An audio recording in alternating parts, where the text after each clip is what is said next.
जहिले मैले माया गरिनँ भनेर गुनासो गर्छिन्थ्यो नि अब त खुस खुस खुस धेरै खुस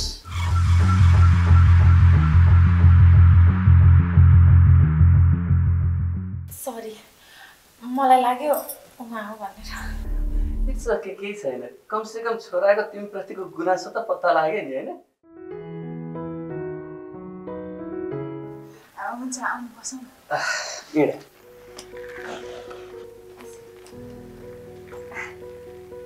बस्यो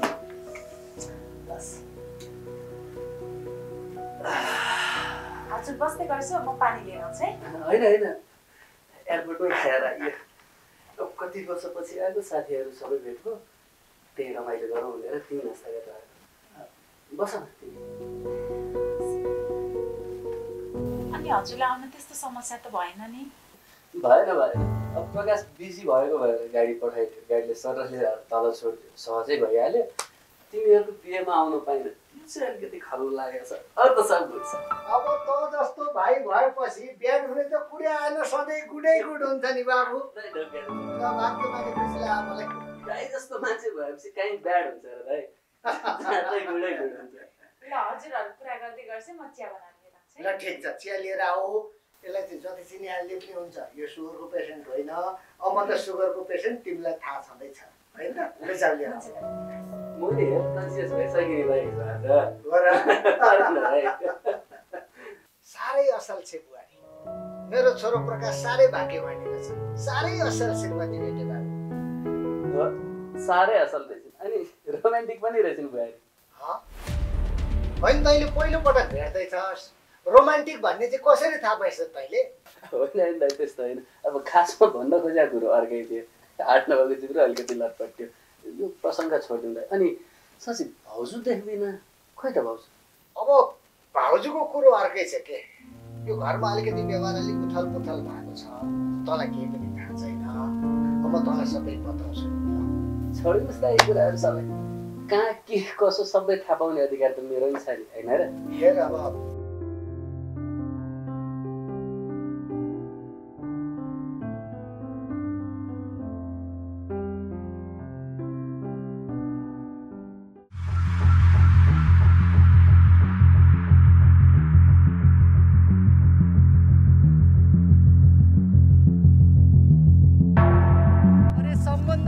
सक्दैनौ त ननिभाऊ यार तिम्रो टाइम पासको चक्करले कोही मान्छेको मन कहिले नजोडिने गरी टुट्छ बुझ्यौ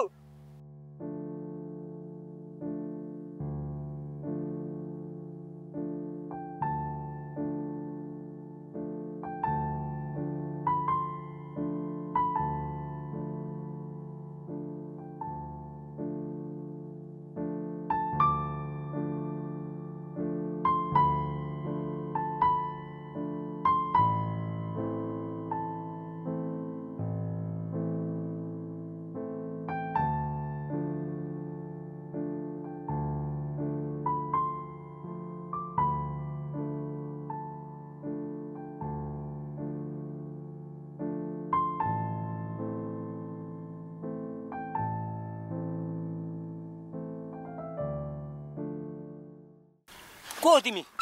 मलाई आजदेखि केटी भन्ने जातदेखि एलर्जी हुन थालेको छ so just leave me alone बुझ्यौ ओ हेलो कलियुगको रोमियो यो नि कलियुग हो यहाँ चोखो माया हैन गिभ एन्ड टेक र टाइम पास चल्छ अलिकति बुझ न तिमी धेरै मास्टरी नबन हेर सबैको माया गिभ एन्ड टेक र टाइम पास हुँदैन सो तिमी पनि बाटो लागिहाल आई नो बट प्लिज मलाई झन् टेन्सन भए बेला तिमी धेरै टेन्सन नदेऊ तिमी जो हो आफ्नो बाटो लागिहाल गइहाल मान्छे मात्रै जिरे रहेछ दुनियाँलाई थर्काएर हिँडेको एउटा टोन केटीले ठाउँको ठाउँ लडाइदिए यार हेर्दै जाऊ सबैको दिन आउँछ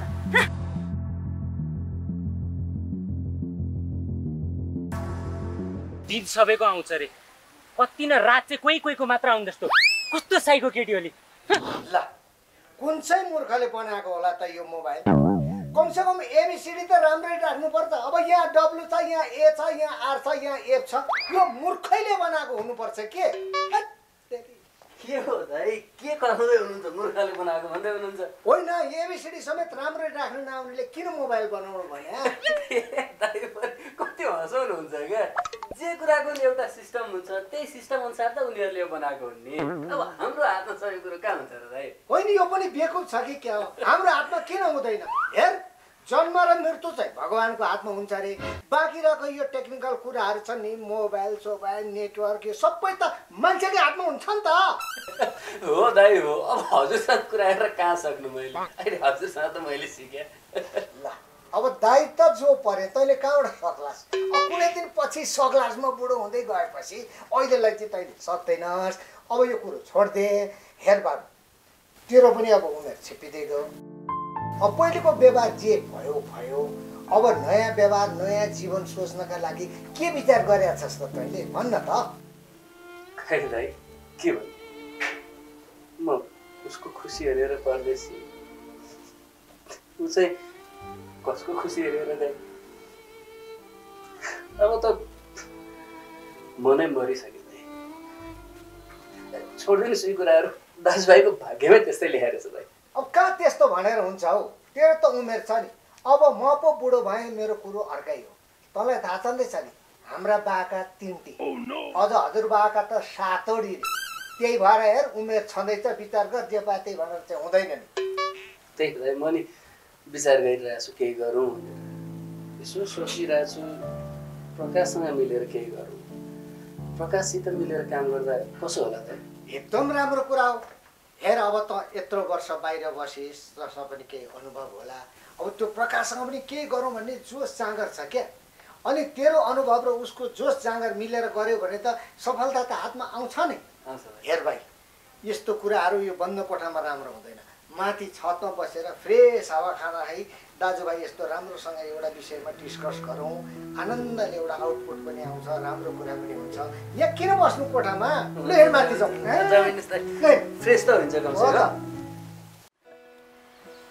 बिहानी पहिला फिरन्सरी मनमा खुसीहरू फुल्न लागे खुसी पनि कहाँ फुल्छ त यहाँ तोरी फुल्ने बेला फुल फुल्या छैन खुसी म पनि छ यो फोटो फिरिमा यो फोटो फिरिमा ए मुला फोटो फिल्ममा अलि राम्रोसँग गीत गाउनु सक्दैन गीत कसरी गाउनु थाहा छैन तँलाई फोटो फिल्ममा भने चाहिँ याद छ यार त्यस्तो गीत नै गाउँछन् गीत भने त यस्तो हुनुपर्छ फोटो हो पर्समा के साह्रो दिल बस्यो कान्छी नर्समा कसलाई आयो तँलाई छेउन टुप्पोको गीत गाएछ अझ कस्तो गीत गाएँ मैले रे आलु जस्तो आलु रे तैँले आलु भने चाहिँ मलाई एउटा कुरा याद आयो कि अब कहाँबाट सिक्नु खोइ मैले सुरताल जिरे भन्ने मान्छे गायक भो बबाल चुप्लाक राम्रो त गाइरहेको छु नि स्वर हेर्ने यहाँ स्वर बेसी नबोलै साथी भनेर एक मात्र दिइरहेछ अहिले फेरि अब अर्को गीत सुन है त सोचे झैँ जिन्दगी रहेनछ सोचे झैँ जिन्दगी रहेनछ अब गीतै सोचे झैँ जिन्दगी रहेनछ भने छ यस्ताले जिन्दगी चल्छ चुप्लाक मुला जिन्दगी चले चल्छ नचले घिसार्ने हो ल अर्को गीत सुन मेरो या असारे महिनामा पानी परे रुचाउने या असारे महिनामा पानी परे रुचाउने असारे महिना पानी पर्यो अलि मिठोसँग गाएन अलि मिठो हेर कान यहाँ झिरिन्न त्यो झिरको बे जस्तो भइसक्यो त नकरा त खुरु मेरो गीत सुन्ने स्वर हेर्न स्वर यहाँ स्वर यही स्वरले त यहाँ यी कानै चाहिँ फाटिसक्यो यहाँ स्वर अलि मिठोसँग गीत गाउन सक्दैनस् न लय छ न ताल छ असारे महिनामा पानी बन्द गर्न पानी परे रुचाउने असारे महिनामा एक्लो यो जीवनमा असारे महिनामा उसको तिमी नढाँटी भने त तिमी मलाई कति माया गर्छौ कति माया गर्छौ भनेर नसोध न प्रिय तिमीलाई भेटेको दिनदेखि त चिया पनि सेलाएर खाने गरेको छु किन नि तिमी मेरो मनमा छौ तातो चिया खायो भने त तिमीलाई पोलिहाल्छ नि गफाडी तिमीलाई यस्तै यस्तै कुरा मात्र आउँछ होइन लभ परेको यत्रो भइसक्यो अहिलेसम्म आई लभ यु चाहिँ भने छैन तेरिका रे चाहिँ त्यस्तो होइन क्या अब त मेरो आई लभ यु भन्ने उमेर कहाँ छ र दारी हेर न अब त मेरो त सिधै विल यु म्यारी मी भन्ने बेला भयो कि बिस्तारै बोल भित्ताको नि कान हुन्छ भित्ताको कान हुन्छ अरे कान भएर के गर्नु बिचराको मुख हुँदैन कसलाई गर भन्नु तिमी यहाँ माया प्रेमको कुरा गर्न आएको कि मेरो कुराको मजाक उडाउन आएको मरिरक गएँ म अच्छा ओए रेजिना ए तेरीको अरूको बोलो कि लप्पर चाहिँ मेरो बोलो कि ब्रेकअप होला जस्तो सरी बाबा रेजिना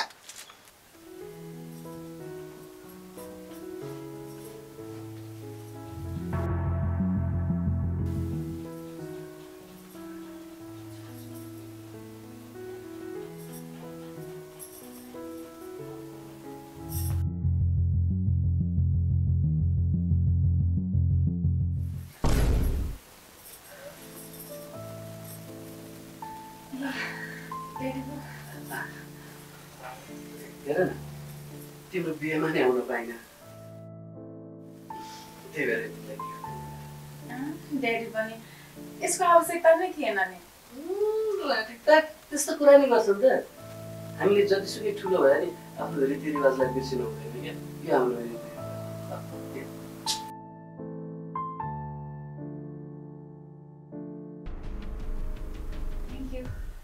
थ्याङ्क यू रे यसमा थ्याङ्क यूको आवश्यकतै छैन यो त तिम्रो अधिकार हो आई मिन हामीहरूको संस्कारमा बुहारीहरूलाई आफूभन्दा ठुलाले गिफ्ट दिने चलन छ कति यति धेरै काम गर्छौ तैपनि यस्तो नरम हात तिम्रो मेरो किचनमा धेरै काम छ म अहिले जान्छु ड्याडी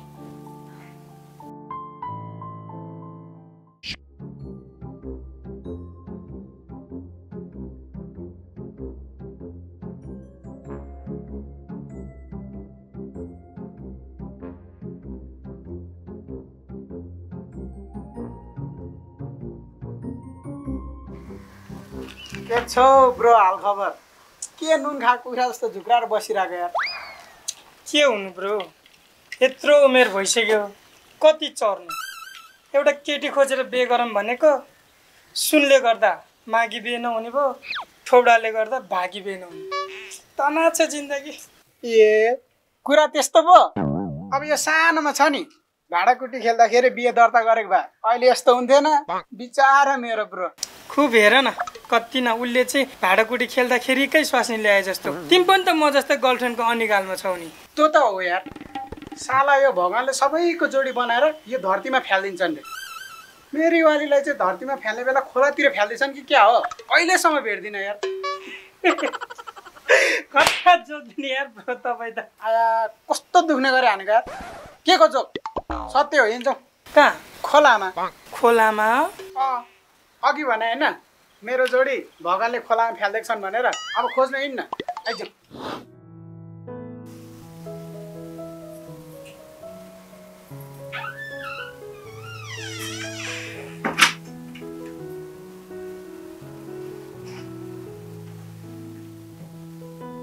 कति मोबाइल चलाइरहेको छ कि दिनभरि अफिसको कामले थाकिसकेको छैन सुतिस खानु त बाँकी नै छ नि खाली अर्थको अनर्थ लगाइदिन्छ भनेको साँच्ची सुन्छु न मलाई ड्याडीको बारेमा हजुरसँग कुरा गर्नु छ ड्याडीको बारेमा के कुरा मलाई गलत नसोचिस है न बाबा छ नि ड्याडीको बिहे गर्न मिल्दैन व्हाट के भन्छ यो नाति नातिना खेलाउने बेलामा बिहे गराइदिने बुढाको सट्क्यो के हो हेरिस माया र सहारा भन्ने कुरा मान्छेको जीवनमा जन्मेदेखि मरुन्जेलसम्म नै चाहिन्छ मलाई राम्रोसँग थाहा छ ड्याडीले पनि एउटा सहारा अनि मायाको खाँचो छ ड्याडीले हामीसँग व्यक्त गर्न सक्नुहुन्न त्यो उहाँको कुरा हो तर पनि म त्यो कुरालाई फिल गर्न सक्छु तपाईँ आफै सोचिसु त ड्याडीले हाम्रो खुसीको लागि कति त्यागहरू गर्नु भएको छ अनि हामी चाहिँ सन्तान भएर उहाँको खुसीको लागि जब यति पनि गर्न सक्दैनौँ उहाँले भन्छ त्यो त सन्तानको लागि जति त्याग गरे पनि अनि के उहाँ एकचोटि नसोधेर हामीले यत्रो डिसिजन लिने के भनेर भन्नु उहाँलाई भन्नु त्यसले धेरै नसोच सुत के पनि हुँदैन त्यस्तो होइन आइन म राम्रोसँग बुझ्न सक्छु तर पनि त्यसले धेरै नसोच सुत आएन एकचोटि कुल भएर सोचेछु त बिचरा बुढो शरीर दिनभरि यता र उता गर्नुहुन्छ कति थाकेको हुन्छ होला म त बुहारी मान्छे गएर तेल लगाइदिन पनि सक्दिनँ अब हजुर पनि कहिले 12 बजे कहिले 1 बजे राति आइपुग्छिन्छ कहिले त आउँदै आइसु अनि उहाँको केयर गर्ने कोही पनि भएन उहाँलाई एकदमै साराको खाँचो छ एकचोटि प्लिज सोचिसन सानो तिमी आवश्यकताभन्दा बढी चिन्ता लिइरहेछौ के त्यस्तो के पनि होइन चिन्ता नलिऊ सुताउनु न ए हजुरले मेरो कुरै बुझ्छिन के मलाई सब कुरा बुझेको छु के यो असम्भव कुरालाई लिएर रात खेर नफलाउ न अनि यो समाजले के भन्छ के यो समाजको कुरा नगर्छ है मसँग के यो समाजले हामीलाई खान दिएछ यो समाजले हामीलाई पालेछ यो समाजले हामीलाई लाउन दिएछ त्यही भएर हेर्छु मसँग यो समाजको कुरा नगर्छु यो समाज भनेको अहिले नि आफ्नो फाइदाको लागि मात्रै हेर्ने हो मर्दा पर्दा समेत काम लाग्दैन त्यही भएर कुरा नगर्छु मसँग त्यो त छोड म कुरा गर्छु नि त भयो पहिला फिक्स गर्छ कुरा गर्ने कि नगर्ने मैले कुरा गरे भयो नि त कुरा गर्छु नि म भयो पक्का पक्का प्रमिस फाइनल गर्छु के है त फाइनल है अब यो नानीलाई पनि कसैले नसक्ने अब आफ्नै बुढीलाई पनि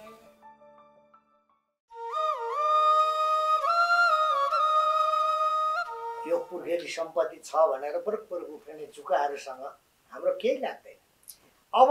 आफ्नो श्रम मेहनत गरेर कमाउनेहरूको पीडा यस्ता जुकाहरूलाई कहाँबाट थाहा हुन्छ त आफै भन्न त्यही त ठ्यार न त मन लगाएर काम नै गर्छ न रिजाइन दिन्छ साथी बनेर राखिहालेँ अहिले आफैलाई गाह्रो भइरहेछ झिना मसिना कुरा किन चिन्ता गर्छस् क्या अहिले त म छु नि अब त केही चिन्ता नगरे तेरो के समस्याहरू छन् म त्यो सबै सल्भ गर्छु ल भाइ अब अलिकति जोस जाँगर भएको र अनुभव भएको मान्छे त नै छस् यो समस्याको समाधान तैँले गर्ने हो मलाई केही पनि थाहा छैन अब बिजनेसको बारेमा मसँग कुरा गर्छ भने मैले बिजनेस छोड्या कहिले हो कहिले मसँग आइडिया पनि छैन म करिब रिटायर भएँ सबै जिम्मेवारी तैँले लिनुपर्छ हुन्छ दाइ ढुक्क हुनुहोस् दाइले चिन्ता लिनु पर्दैन दाइ पछाडिको मै त हो नि यो घरको दाइको जति अधिकार छ यो घरमा मेरो पनि त्यति नै अधिकार छ होइन प्रकाश हो नि अङ्कल ड्याड पछिको गार्जेन हजुर नै त हाम्रो जे तपाईँले भन्नुहुन्छ ठिक छ अब यो घरकै कुरो हो अब काका भतिज मिलेर के गर्ने भनेर सल्लाह गर न है मेरो चाहिँ नुहाउने बेला भयो म नुहाउँछु तिमीहरू सल्लाह गर्दै गर ल चिया पनि धेरै हालेर ल्याएछन् अनि बाबु मलाई एउटा कुरा सोध्नु मन थियो क्या बुहारी त गजबको पाइछस् त तैँले कहाँ भेट्टाइस् तेरो एरेन्ज म्यारेज त पक्कै होइन हेर्दाखेरि त लभ म्यारेजै एरेन्ज म्यारेज नै भनौँ न अङ्कल फेसमा हेलो आइ भएको अनि माग्ने दिएर ल अङ्कल मेरो एउटा इमेल चेक गर्नुहोस् म अहिले लाग्छु है